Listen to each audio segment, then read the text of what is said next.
The stone won't fall until the podcast of the dragon comes to your device. Hey everybody, my name is Morgan. You might know me as the Grey Warder on Twitter and Discord. Welcome to the 16th episode of Podcast of the Dragon. Have you ever made a decision that was so colossally stupid it haunted you? Are you really bad at being evil, even if you're capable of doing it? Have you ever regretted terrible choices that you made? Then you too might be a really poor candidate to swear your soul to the shadow. Today, we're going to talk about Ingtar, a very nice guy who got super depressed and didn't think through his life choices very clearly.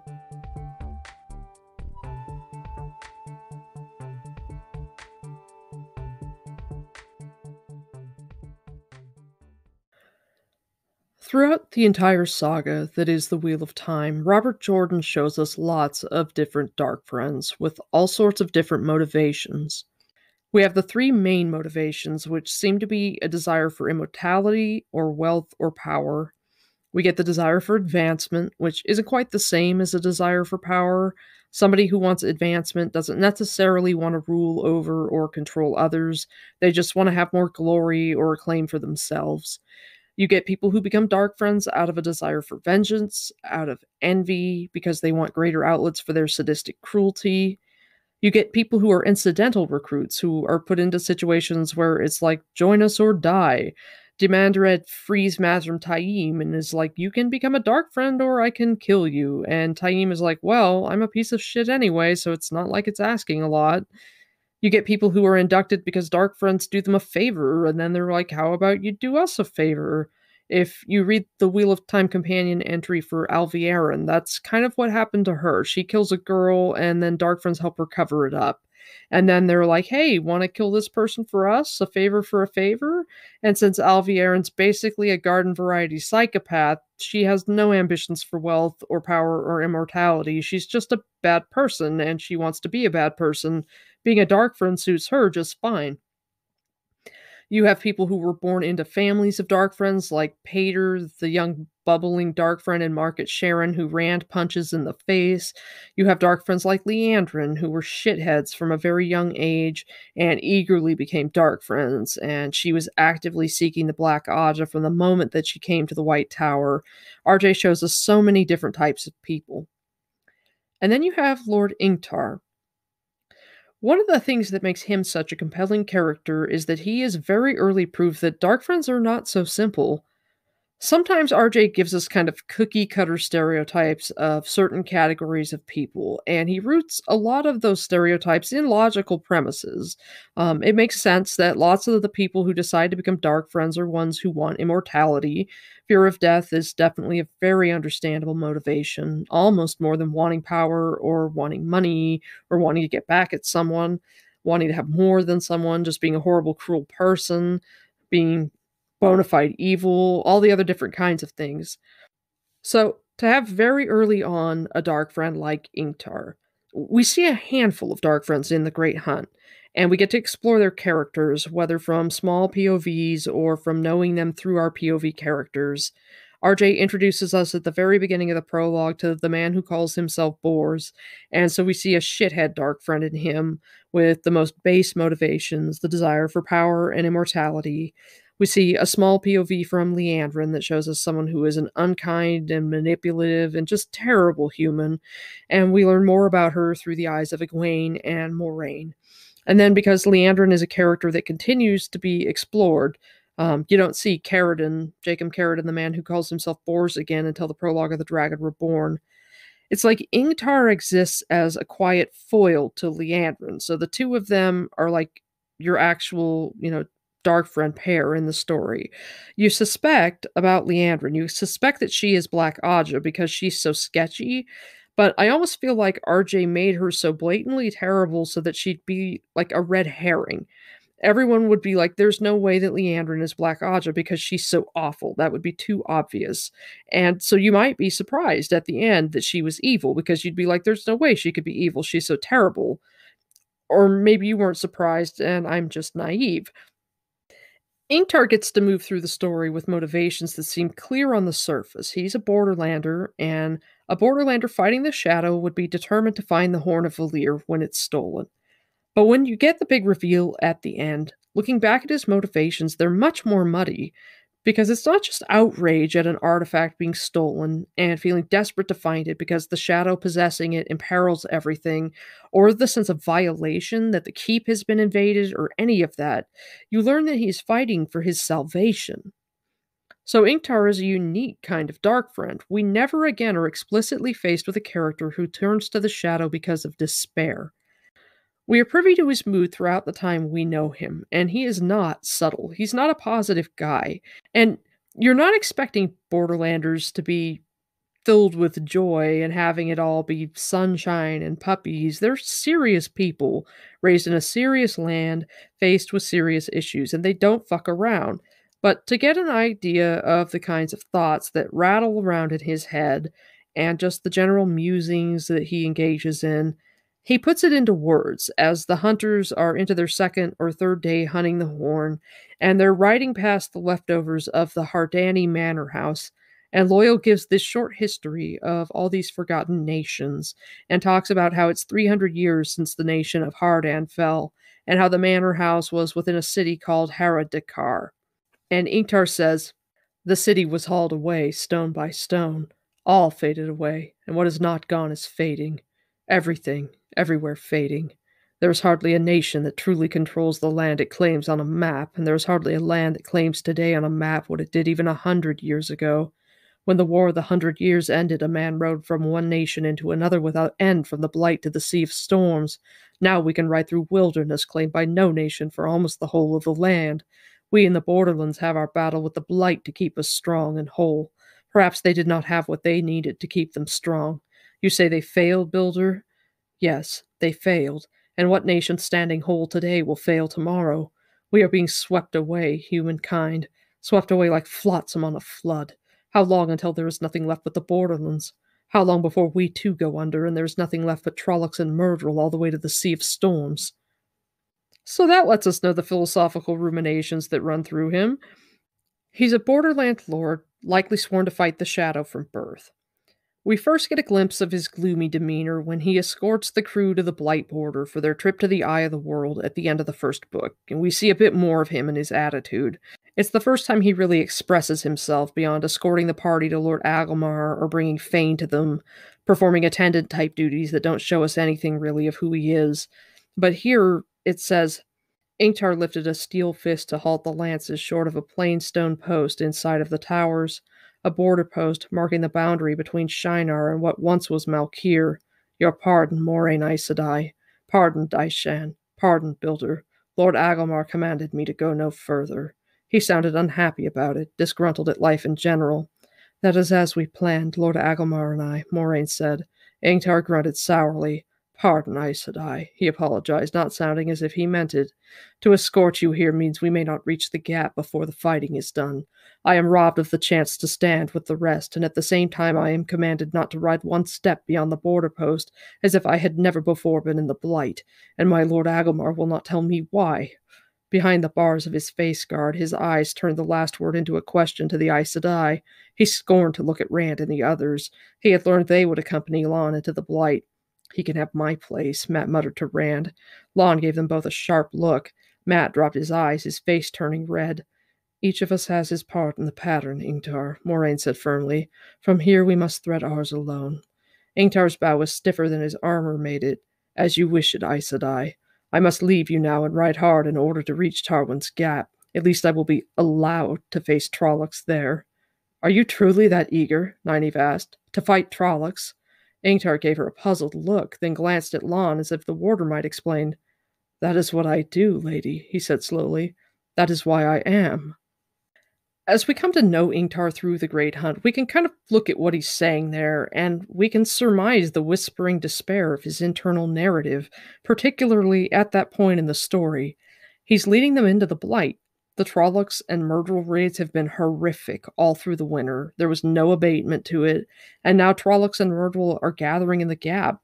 All of the farms have emptied out, they're all gathered in Feltar a keep, and when the lances ride to the Gap, all of the people are going to flee toward Fal Moran.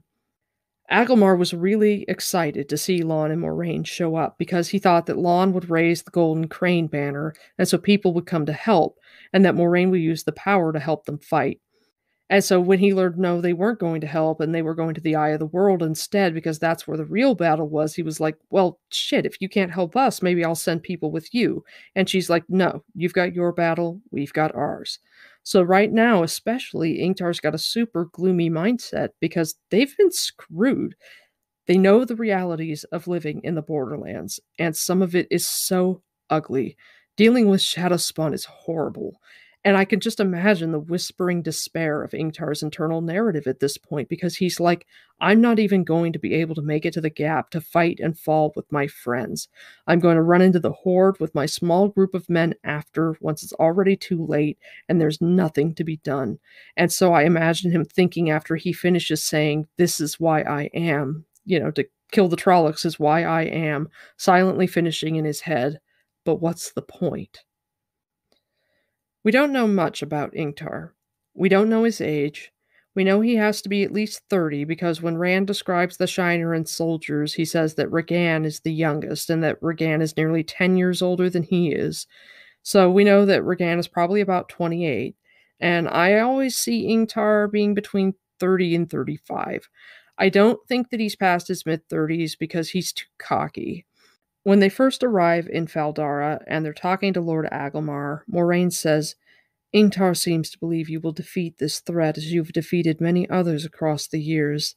Aes Sedai, Agelmar said wryly. If Ingtar had to ride alone to Tarwin's Gap, he would ride the whole way proclaiming that the Trollocs would be turned back once more. He has almost pride enough to believe he could do it alone. He is not as confident as you think this time, Agelmar. The warder held a cup, but he did not drink. How bad is it? The way that Agelmar speaks of him makes him sound young, so I don't think he could be more than 35, and I think he's probably closer to his lower 30s. There's no mention of family. None of the soldiers in the crew of Shinerans that Rand travels with to hunt the Horns seem to be married. Huron is married, but he's not a soldier. He's a sniffer, he's a thief-taker, and an agent of the crown, but definitely not a soldier. Often it seems like, depending on the rules of the land, soldiers aren't allowed to be married. And while rules seem to be different for lords and officers, you see among the Saldaeans, the wives of the lords and officers come with them when they go off to fight, but you don't even know, do the common men have wives? Do those wives just stay home? I mean, who knows? But my headcanon is kind of that Ingtar is the younger son of House Shanawa, maybe even like a third son, so that his parents have had the heir and the spare, and so he isn't under the pressure of being married or continuing the line. And so it's more acceptable that he can be a soldier and die in the Blight. And that's what I see him as, is a young 30-something, at this point a very veteran soldier. All of the soldiers Ingtar brought were veterans. I think that was the point that RJ was making in saying that Regan was the youngest of them, because the Borderlands is not a place that would seem to have lots of older soldiers, considering how much fighting is done against the Blight. And RJ is someone who does make it a point later on, specifically with Gareth Bryn and his cadre of old soldiers, that veterans have great worth. Soldiers who are familiar with the art of war are extremely valuable, even if they're older. And so I think that though he does not discuss that in actual words this early in the series, the fact that Regan is the youngest and that he's nearly 30 is significant. We never know how long that Ingtar has been a Darkfriend, but I don't think that it's been a very long time. I'm guessing longer than the past year, though. In his confession to Rand at the end of the book, he says, Humankind is being swept away everywhere. Nations fail and vanish. Darkfriends are everywhere, and none of these Southlanders seem to notice or care. We fight to hold the borderlands, to keep them safe in their homes, and every year, despite all we can do, the blight advances, and these Southlanders think Trollocs are myths and murder a gleeman's tale. He frowned and shook his head. It seemed the only way. We would be destroyed for nothing, defending people who do not even know or care. It seemed logical. Why should we be destroyed for them when we could make our own peace? Better the shadow, I thought, than useless oblivion like Caroline or Harden, or... It seemed so logical then. His use of the word then is ambiguous, so it could be a fairly recent development, but RJ is almost always surgical in his word choice. And I think that if Ingtar swearing to the shadow were super recent, like within the last couple of months or something, he would have left off the then. Like if he had just sworn right before he went to the Darkfriend social or something, I think that his word choice would have just been, it seems so logical. To anybody thinking clearly, there is nothing logical about his thought process. The Dark One is called the father of lies for a reason. And even if Ingtar was explicitly promised when he swore his oath, the Borderlands will be spared fire and ruin when the last day comes. Only a fucking idiot, particularly when one has been in the Blight and walked through the poisoned, ruined land of Malkir, would believe that promise would be kept. But despair breaks down logic, and people's minds work differently, and they do crazy things in its grip. They start to think crazy things and think that those things are well reasoned. A person will commit a crime that may be serious but certainly isn't worth dying for, and decide that it is better to kill themselves than face the consequences. And they think that that's logical. And they love their families and hate to think of the shame they've brought them and how their loved ones will suffer. And so, in the midst of their despair, some of those people follow that logical conclusion and decide to kill their whole families rather than force their families to live with the havoc that their suicide will wreak and the stigma of their crimes. People in despair have logic that leads them to conclusions that are so insane, so nonsensical, like where there are so many other ways, like other things that you could do. Like, you do not have to do those things. There is no reason for you to do those things. And it's just sort of like, in much the same way that there is no real logic to tie you to the Dark One, not unless you're real fucking evil and you want a free pass to be evil, and that's the best path forward for you. Like, there are a handful of reasons why it might be logical for someone to become a Dark Friend if they have very dark purposes that they want to engage in, and that being a Dark Friend would facilitate that. But for someone like Ingtar, that kind of logic to tie himself to the Dark One, that is not the kind of logic that a person would come to in a moment of sobriety? I wonder? Like, looking at his claim that dark friends are everywhere, it's interesting because I'm considering how the Borderlanders act toward people who are complicit with the Shadow. At the end of the Eye of the World, Moraine and crew get to Faldara, and they're shown to Agilmar, and Agilmar is talking about how things were bad all winter, and how everything is going to shit in the Gap, and gee, I thought you guys were here to help us, but guess not, never mind. He talks about how 5 of their people were caught trying to saw through the hinges of a gate, and they don't even know that they were dark friends because those people were torn to pieces before they could be questioned, just on the suspicion, because they were doing something as sketchy as trying to saw open a gate where Trollocs could get through, which is frankly really suspicious. So, faced with that type of passion and anger and rage toward Dark Friends, the pure fury that would get them to the point where they tore 5 people to pieces, I'm just wondering, how do you come across other Dark Friends? Like, how do they find each other? And so, how do you become a Dark Friend? Like, is there some kind of dark rite? Like, can you swear by yourself in a dark ritual? Like, Dark One, wherever you may be, take this soul of mine far away from me. Somehow, I imagine that Ingtar came to the conclusion while drinking, and that swearing to the shadow for him is kind of like getting a tattoo, because you can't ever get rid of it. And he was like, I thought it was a good idea at the time, and then I kind of woke up or came out of it or sobered up or whatever and was like, oh shit. Only it's the kind of tattoo like getting a dick tattooed on your face or something, like a real, real bad choice. Not even something that you could live with reasonably and ever feel okay about it. When we see Ingtar at the Darkfriend social, we're getting the unreliable narrator in Bors, aka Jacob Carradine. And Carradine is imagining greedy, ambitious people. He's looking around and he's judging everyone, putting motivations to everyone, and imagining everyone being much like himself, except far inferior because Jacob Carradine's an asshole. But I think Ingtar being there, Ingtar must feel much more conflicted. I think just like Carradine, he has to be looking at everybody and judging them, And I think rather than being like, I'm so much more superior than them, and so many of them will be gone before the day of return, and I will triumph, and mwahaha, Ingtar has to be feeling sick and creeped out and thinking, I am nothing like these people. These people are my enemies. These people are not okay. Ingtar is probably feeling this overwhelming sense of stranger danger. He is a month out from the battle at Tarwin's Gap that he missed by an hour, and a battle that he is very disgruntled to have missed. He swore to the Shadow, thinking it was the only way to save Shinar. And I don't know if when he swore they were like, "What's your one wish?" or something, and he's like, "I want peace, a separate peace made for us, the Borderlands with the Shadow. Save us, fuck everybody else." And the Dark One was like, "You got it, bro." And then he was hoping for some kind of miracle in Tarwin's Gap, something to show proof that his oaths were working. And then there was a miracle in Tarwin's Gap. And so I don't know if he's just disgruntled to have missed the miracle. It says Ingtar's was the first face Rand saw that was not smiling, because everybody's smiling at the end of the Eye of the World. Spring has come, and they're all dancing in the streets because there was a miracle in the Gap.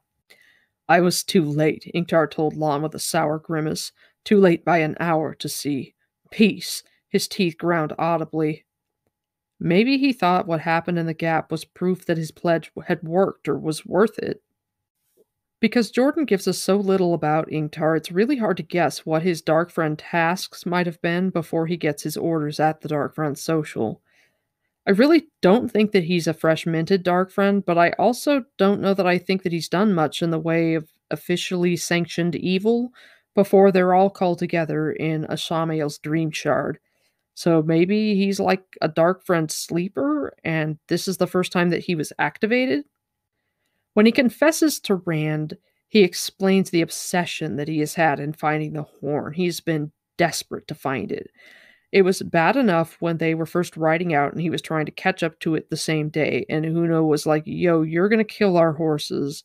And then when Rand and Huron and Loyal disappeared, he's freaking the fuck out until Perrin tells him, yo, I can talk to wolves. They'll track them for you.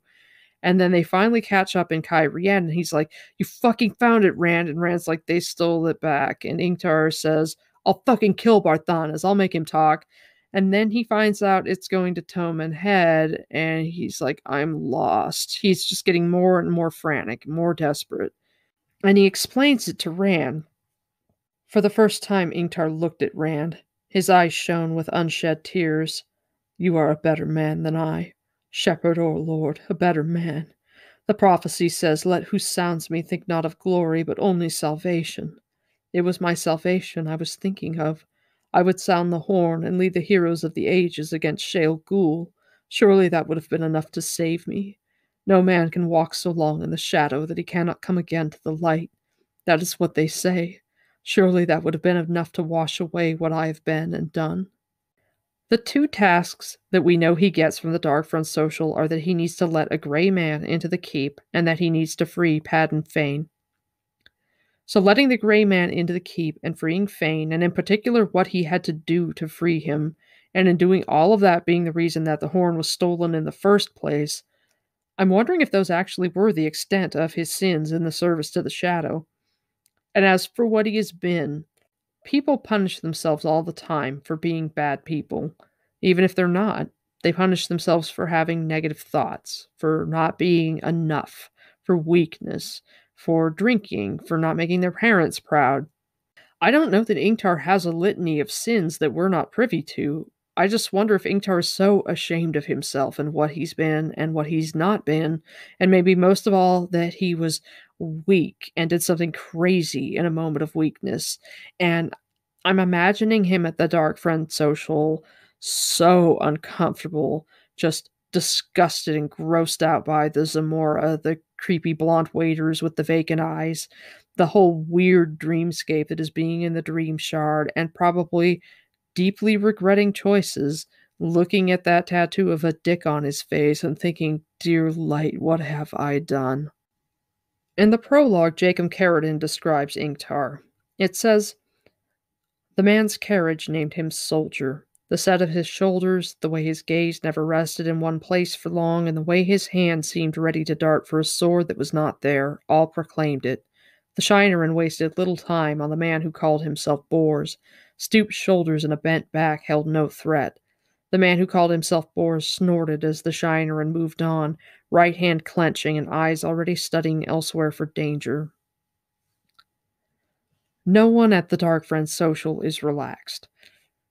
They were all summoned because Ishamael has tasks of fuckery that he wants to delegate to them, but because Ingtar's motivation is so different from most of the Darkfriends that we meet throughout the series, I see him feeling especially out of place.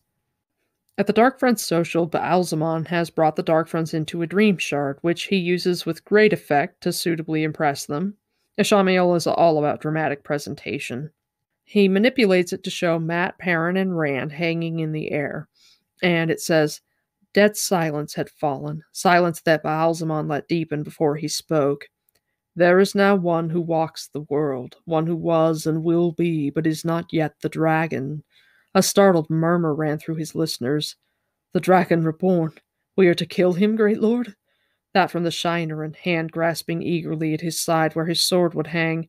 Perhaps, Baalzamon said simply, and perhaps not. Perhaps he can be turned to my use. Sooner or later it will be so, in this age or another. Already a bend is forming in the pattern, one of many points where he who will become the dragon may be turned to my service, must be turned. Better that he serve me alive than dead, but alive or dead, serve me he must and will. These three you must know, for each is a thread in the pattern I mean to weave, and it will be up to you to see that they are placed as I command. Study them well, that you will know them. So here we have the unreliable narrator again, as Baalzamon shows them three images that Ingtar instantly recognizes. Boys that he knows well enough by now. He's got to be eating dinner with them every night because they are eating at table with Agelmar, and he must eat with Agelmar. He's one of Agelmar's top lieutenants, if not the top lieutenant. So he's seeing young men there that he may not be exactly fond of, but he probably likes okay, or at least he probably likes Rand and Perrin. He probably doesn't like Matt. He's too serious a person to be fond of Matt, but definitely not young men that he would care to bring to harm. He would not want to harm these boys. And then Ishamael implies that one of them is the dragon. He never says it straight out, but it's not a huge leap to assume it's one of the three when he shows them and immediately says the dragon is reborn. Bolo for these three. Bors interprets when Ingtar's like, the dragon reborn, are we going to kill him, great lord? He interprets his hand grasping eagerly, like he's grasping for his sword, and interprets that he's asking if they're to kill the dragon, making it sound like the Shinerin is all pumped to kill the dragon for Baalzamon. And I don't think Ingtar is pumped about it at all. I think his hand is doing that kind of grasping that's like a tick or something, just an unconscious movement because he's used to having his sword.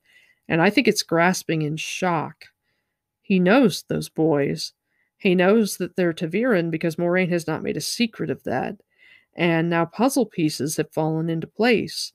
Now it makes sense why they went to the Eye of the World when he's like, they're not warriors. Why the fuck would she take them instead of us? Because it was almost insulting to him to be like, you're not allowed to set one foot into the Blight, but these kids get to go with her. What the fuck? And it makes sense to him what the miracle in the Gap might have been, because all of the soldiers who fought at Tarwin's Gap are saying, a miracle, the Creator saved us, yay! And when the Emmons Fielders, Loyal, Moraine, and Lon show up, they've come back from the Eye of the World, and they're talking to Agelmar about it because Moraine insists on being brought straight to him when they get back. He says they're talking about a miracle in the Gap, but I saw a man, and what he did must not be. It cannot be. So Agelmar early on suspects a man who could channel is what made the difference at the battle at Tarwin's Gap. And that is also information that Ingtar would have been privy to. Ingtar is close in Agelmar's council, and I think that news of knowing no. The Dark One didn't send a miracle. The dragon has been reborn.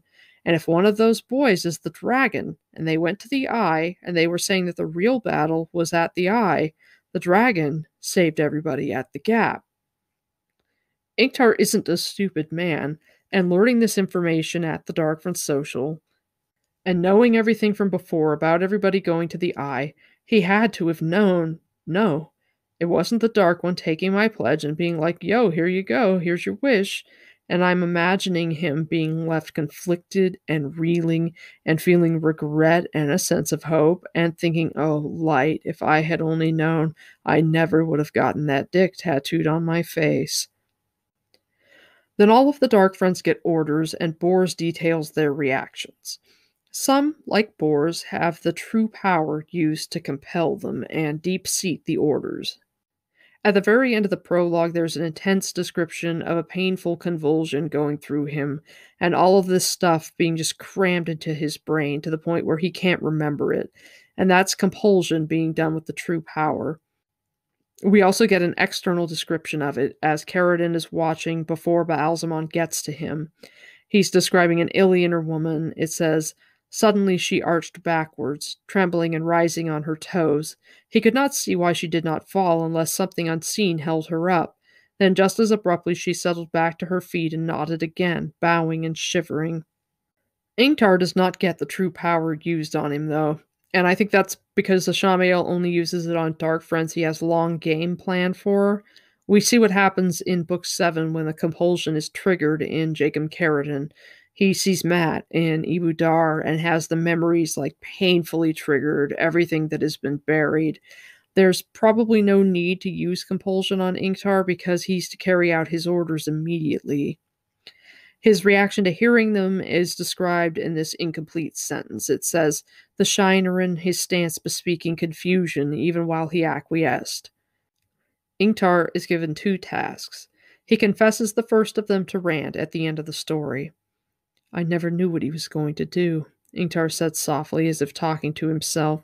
He had his sword out, testing the edge with his thumb. A pale little man you didn't seem to really notice even when you were looking at him. Take him inside Faldara, I was told, inside the fortress. I did not want to, but I had to do it. You understand? I had to. I never knew what he intended until he shot that arrow.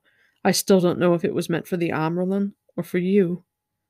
For his second task, it's never in the story explicitly stated that Ingtar freed Padan Fain, but it does say so in the Wheel of Time Companion.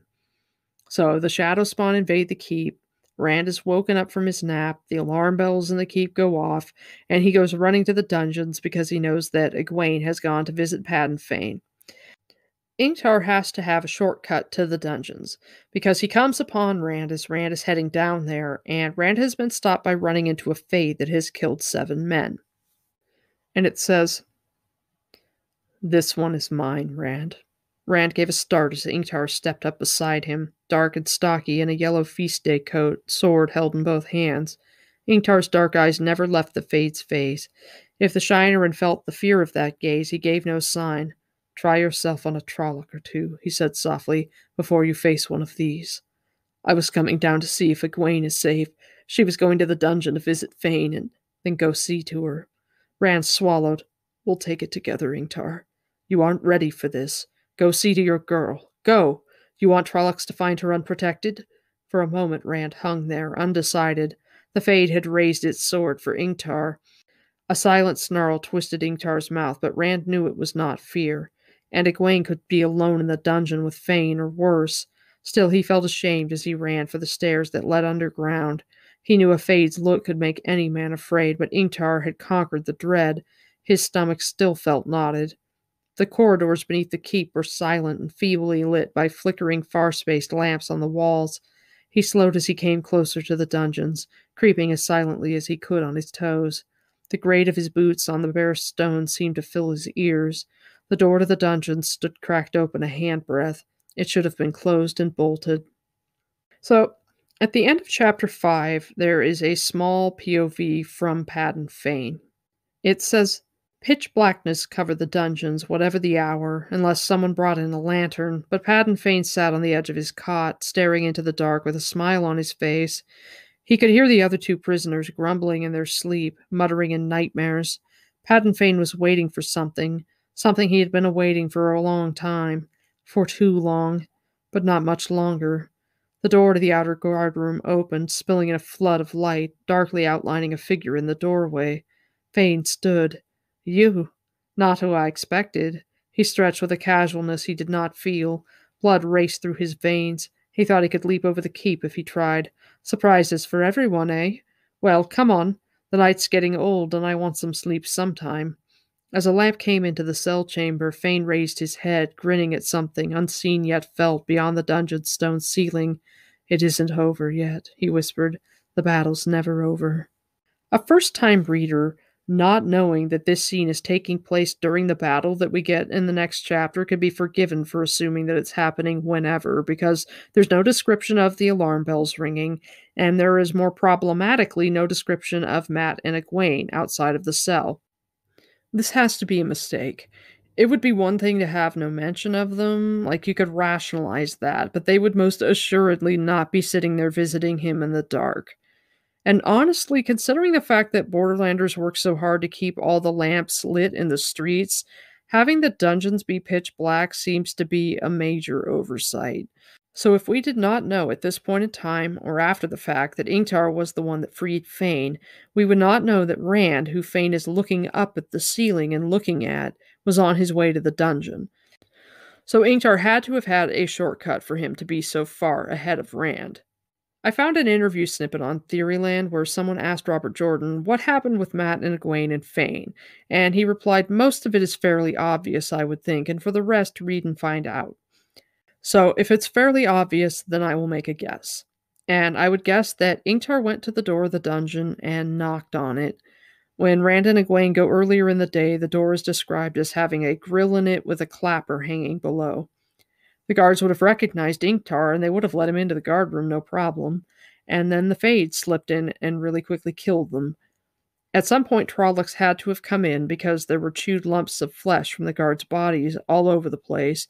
Like only the heads were there and the lumps of flesh at the time that Rand came in, so I don't even know where the rest of their bodies went. While Ingtar opens the inner door to the cell corridor, the myrtle writes the dark prophecy on the wall. Blood feeds blood, blood calls blood.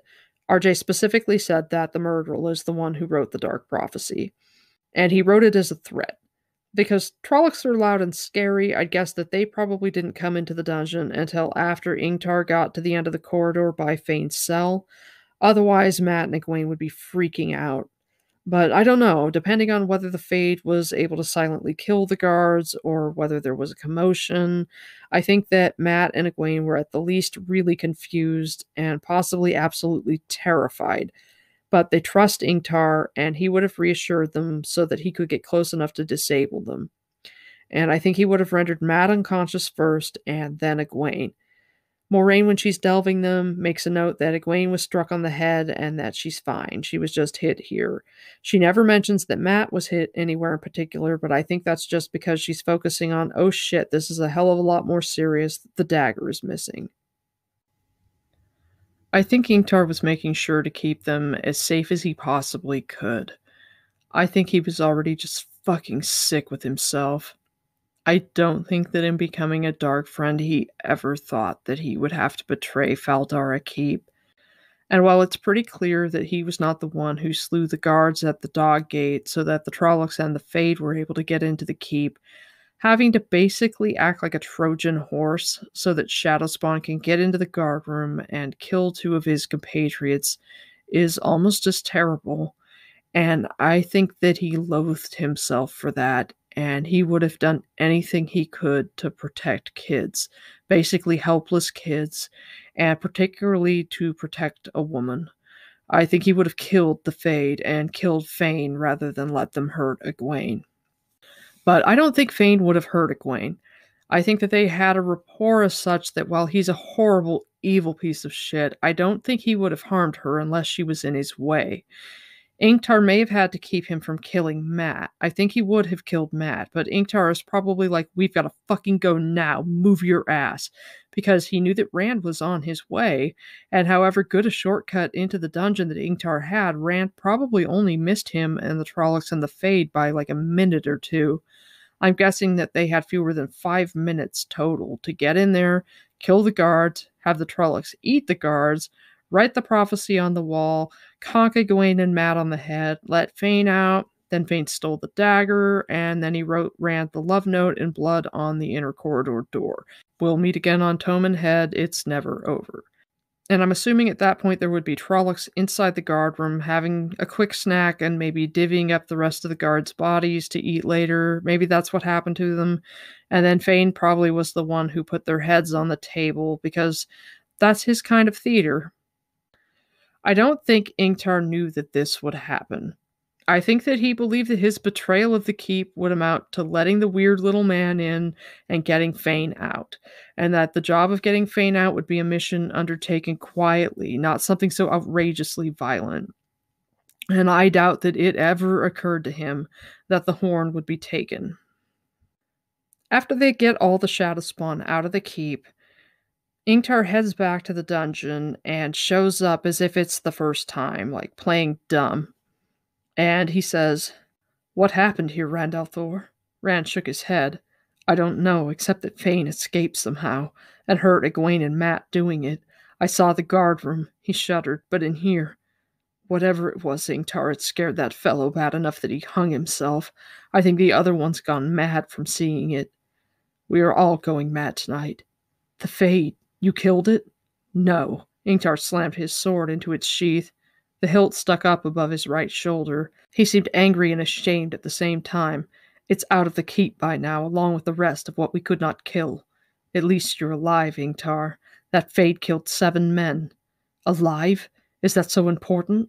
Suddenly Ingtar's face was no longer angry, but tired and full of pain. "We had it in our hands. In our hands! And we lost it, Rand. Lost it!" He sounded as if he could not believe what he was saying. "Lost what?" Rand asked. "The horn. The horn of Valir. It's gone, chest and all." I always wondered if Fane had used one of his weird abilities that he has, and that is what fucked up the other prisoners and made them go all batshit. But I was poking around on Theoryland, and I found this lovely piece of an interview that Robert Jordan gave, which gives us an idea of what informed his thinking. It says, "There were 2 prisoners in the cells with Fane, both of them bordermen who had some knowledge of shadow spawn. And in the heart of the fortress, here comes a troop of Trollocs, and the light alone knows what else. Put yourself in their place. Put yourself in a cage. You can't get out. You are in the dark. And here comes your worst nightmares walking in. Only it's worse than nightmares because you know that these nightmares are real. You know what they do to human beings. You know they sometimes keep people alive a long time so they can have fresh meat. People don't need arms or legs to survive, so they can feed off you for days, maybe weeks, and you can't get out. You can't get away. You just have to shiver in your cage and watch them open up another of the cages, while you wonder whether they're going to open your cage too. How do you escape? How can you get away? Maybe suicide is an option? At least it's quick. Quicker anyway, but make up your mind fast, sport. While you're dithering, your mind might decide to make its own escape. That won't stop you from being butchered slowly, but at least you won't know it's happening." So that's dark, but it does make a lot of sense. RJ is always nice enough to do a lot of that stuff off screen, so that even if we really want to think about all the shit that goes on with the Trollocs and the Myrddraal and the terror inherent in dealing with them, we only get to see it every once in a while. They are truly fucking awful. I'm hoping the TV show is judicious in its use of the horror elements because things are scarier if you don't overdo them. And also, I can't handle a ton of gore.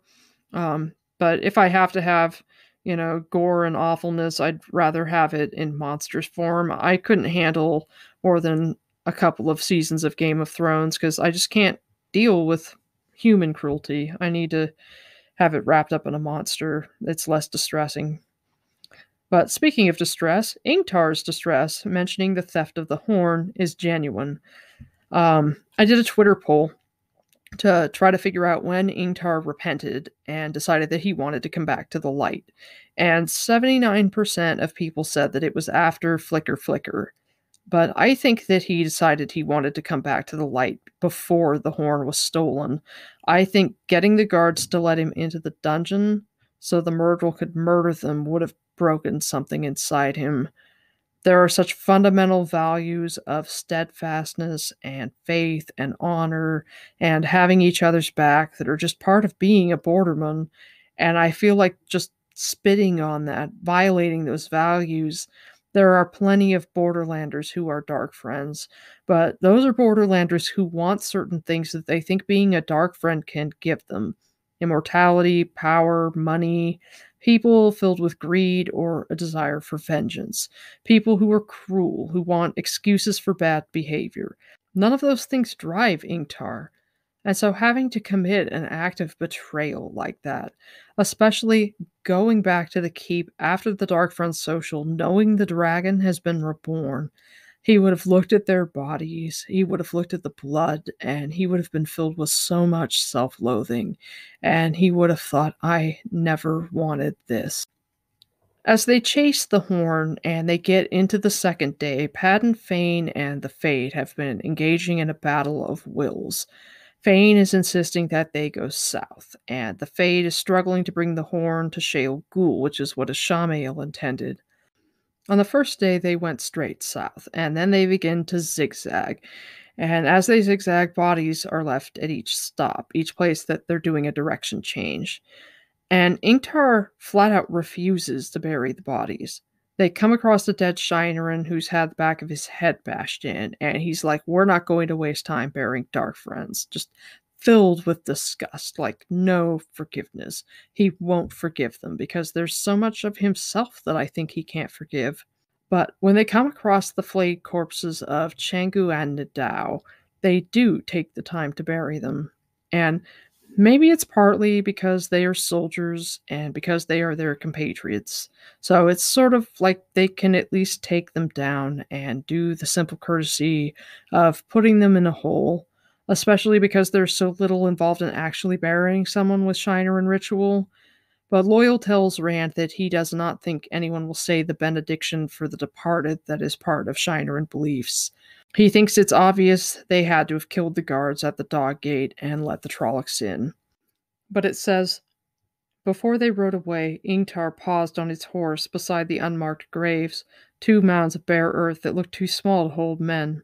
After a moment he said, the light shine on you and the Creator shelter you. The last embrace of the Mother welcome you home. When he raised his head, he looked at each man in turn. There was no expression on any face, least of all on Ingtar's. They saved Lord Agelmar at Tarwin's Gap, he said. Several of the Lancers nodded. In that, Ingtar sees hope for himself. He would want someone to bless his grave. He would want to be thought to have done enough good to deserve some manner of redemption. He feels like if he can grant them enough grace to be like, they saved Lord Agelmar.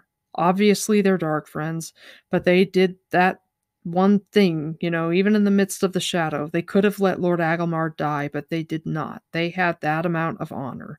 They had that amount of good in them, regardless of what else they've done. And I will say that prayer for them in the hopes that someone will grant me the same courtesy, the same redemption, to grant me something in the hopes that it would be enough.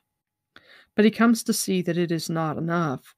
The longer that the horn is out of their hands, the more desperate he is to find it, and the more he must hate himself, especially because he knows that the dragon is reborn, and he had to have been asking himself, if he, weak-willed and despairing as he was with his fucked-up logic, I think that he probably was drinking, because people who are drinking make dumb choices. People under the influence do dumb things. I think about Massima in The Fires of Heaven as he's in full prophet mode, talking about places of strong drink and places with loose women, basically brothels and bars, and how he frequented those places in his days of sin. I feel like drinking and wenching is probably very common for Shinerin soldiers because they don't have a lot of ways to blow off steam, and that it's perhaps not talked about very much, but if you don't have men that are prone to get married, and you have men who, while they're on duty, stay focused on duty, none of the men are drinking while they're hunting for the horn, and perhaps drinking is generally looked down upon because you need to be ready to fight at all times in the Borderlands. And so it's one of those cycles where you drink too much, and you're filled with self-loathing. I don't know, maybe he was dead sober when he made the choice, but it doesn't seem like something a sober person would choose to do. Regardless, he knows the dragon is reborn, and at the same time he has bound himself to a path that forces acts out of him, where the unintended consequences of those acts, the horn being stolen, spell doom for the world. If he can't unfuck it, if he can't fix it, it spells doom for the world, just as he knows that there's actually a reason to hope. And so while everyone was tortured during the portal journey to Toman Head, Aintar was one of the people who was most traumatized by the journey. You got Heron digging his hands into his eyes, Matt curls up in a ball, Massima is openly weeping, and Ingtar is telling Varen, I walk in the light, I do. It says, Rand, when Varen brought us here with the portal stone, I lived other lives. Sometimes I held the horn, but I never sounded it. I tried to escape what I'd become, but I never did. Always there was something else required of me. Always something worse than the last, until you were ready to give it up to save a friend. Think not of the glory. Oh, light, help me. Rand did not know what to say. It was as if Egwene had told him she had murdered children. Too horrible to be believed. Too horrible for anyone to admit to unless it was true. Too horrible. After a time, Ingtar spoke again firmly. There has to be a price, Rand. There is always a price. Perhaps I can pay it here. Ingtar, it is every man's right, Rand, to choose when to sheath the sword, even one like me. And imagine the sacrifice here, really, because the Dark One rules in death, so there will likely be no respite for him. Ingtar is basically choosing to walk into hell. For a Darkfriend to willfully embrace death in contravention to their master's desires means accepting torment. Suicide is not an escape, which is one of the most horrible things about the Wheel of Time, honestly. RJ often explores the notion of suicide as an escape, but for Darkfriends in particular, it's like there's no way out. They'll get you even when you're dead. And so even the noble death that Ingtar is embracing, holding a choke point so his friends can escape. One man could hold 50 here, Ingtar said. The two stables stood close together with barely room for the pair of them to stand side by side between them. One man holding 50 at a narrow passage. Not a bad way to die. Songs have been made about less. Even that noble death is not an escape. No wonder most Darkfriends lack moral courage. The idea of eternal torment is horrifying. I cannot imagine believing in hell. How stressful. I feel bad for people who do. Like, that's fucked up. What a fucking scam. How some types of churches or religions manipulate and terrorize people by teaching them to believe something so horrible. But Rand, young Rand, sweet, naive Rand, tells Ingtar that he thinks that no longer wanting to be a Darkfriend is enough. Like, you can just stop your membership. Like, you can just wash your face and make that dick tattoo no longer a thing. But it's not that easy, and Ingtar knows better. Go, Rand, Ingtar said. He turned to face the street and did not look at Rand or Huron again. Take the horn where it belongs. I always knew the Amerlin should have given you the charge, but all I ever wanted was to keep Shinar whole, to keep us from being swept away and forgotten. I know, Ingtar. Rand drew a deep breath.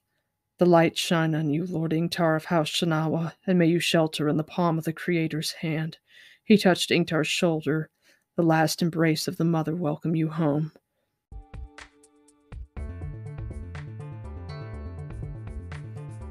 I hope you've enjoyed this episode of Podcast of the Dragon.